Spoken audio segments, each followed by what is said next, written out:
avons vu comment la stratégie, la réflexion stratégique, avait été établie, on peut dire structurée, par les taoïstes en Chine,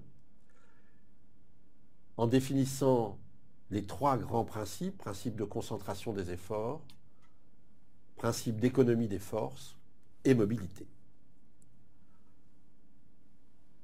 En fait, il faut retenir que le chinois a un mode de pensée holiste. Probablement que l'écriture chinoise, un caractère est une image, amène le chinois à penser de façon globale avant d'aller au détail.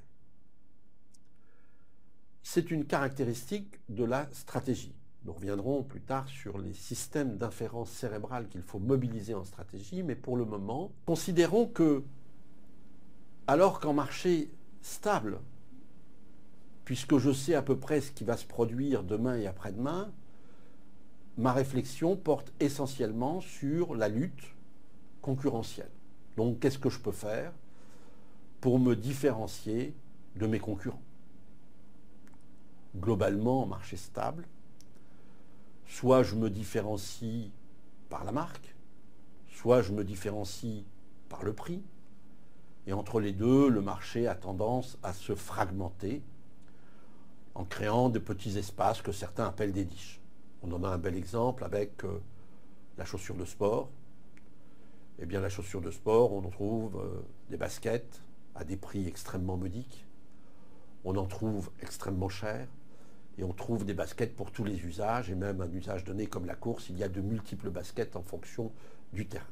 Il faut donc repenser aujourd'hui la réflexion stratégique entrepreneuriale au regard du fait que nous ne sommes plus dans les 30 Glorieuses et que nous sommes dans un univers qui s'est radicalement transformé, notamment par le fait que les clients, les consommateurs, ont des moyens incroyables de dialogue entre eux qui n'existaient pas auparavant.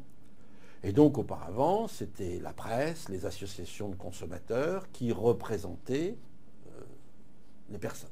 Que se passe-t-il? Il se passe que pour un certain nombre de services et de produits, l'environnement reste stable.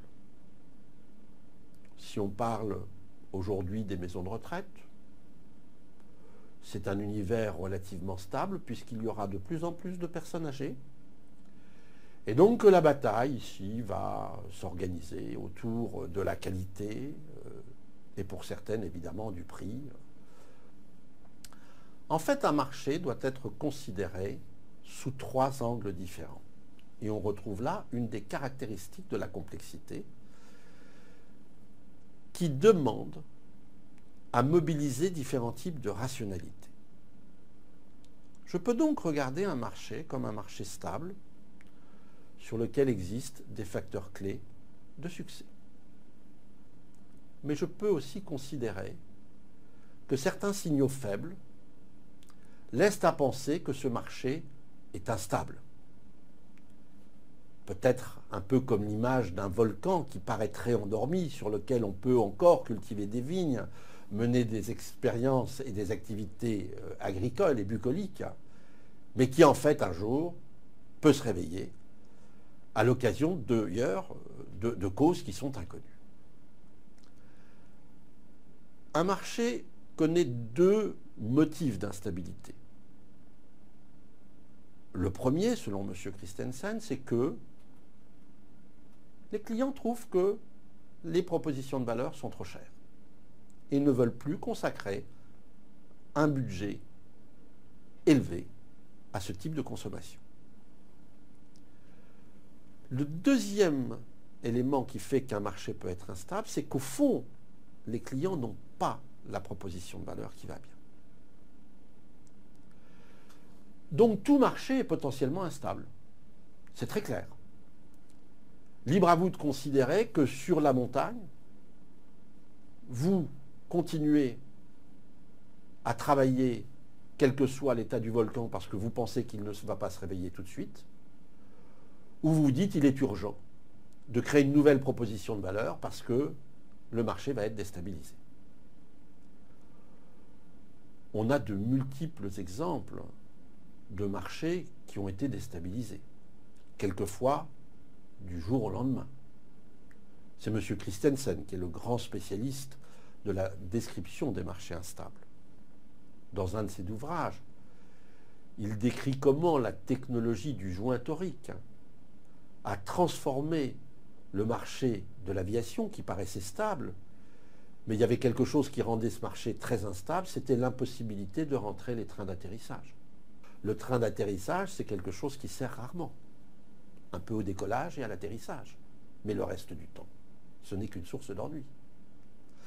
Et donc l'apparition du joint torique, autrement dit le joint qui permet d'avoir une non-perte hydraulique et la transmission de force de façon très efficace, a permis de créer le train rentrant.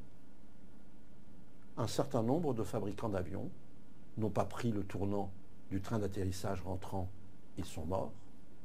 Un certain nombre, évidemment, ont adopté immédiatement cette nouvelle technologie.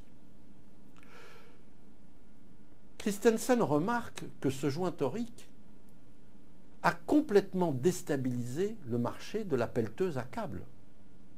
On en trouve encore dans quelques sablières, mais globalement.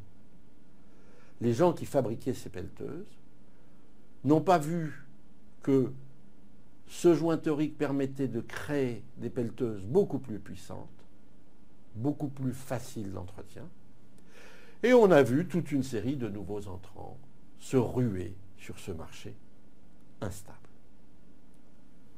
Donc l'instabilité d'un marché a tendance, quand elle se révèle, quand elle s'exprime, à tuer les acteurs présents. On en a bien sûr un très bon exemple avec le champ du numérique dans le développement photographique. Il est évident que le marché était instable parce que tout le monde dépensait des fortunes en développement de photos et que dès qu'il a été possible d'échapper à cette dépense, eh bien évidemment, tout le monde a adopté le numérique. Les ingénieurs des grandes marques n'ont jamais voulu accepter l'idée que le marché était instable, pensant que la qualité de l'argentique était telle que jamais le numérique n'arriverait à la renverser. Nous voyons bien que l'aptitude à percevoir l'instabilité du marché demande une immense porosité et que la porosité est une des grandes caractéristiques de la culture taoïste chinoise. Enfin, la troisième posture consiste à voir non pas le marché, mais le non-marché. Vous allez me dire, comment peut-on voir quelque chose qui n'existe pas? Eh bien d'abord parce qu'il y a des consommateurs qui n'ont pas adopté certaines propositions de valeur. Il y a des gens qui n'ont pas la télévision. Il y a des gens qui n'ont pas de voiture.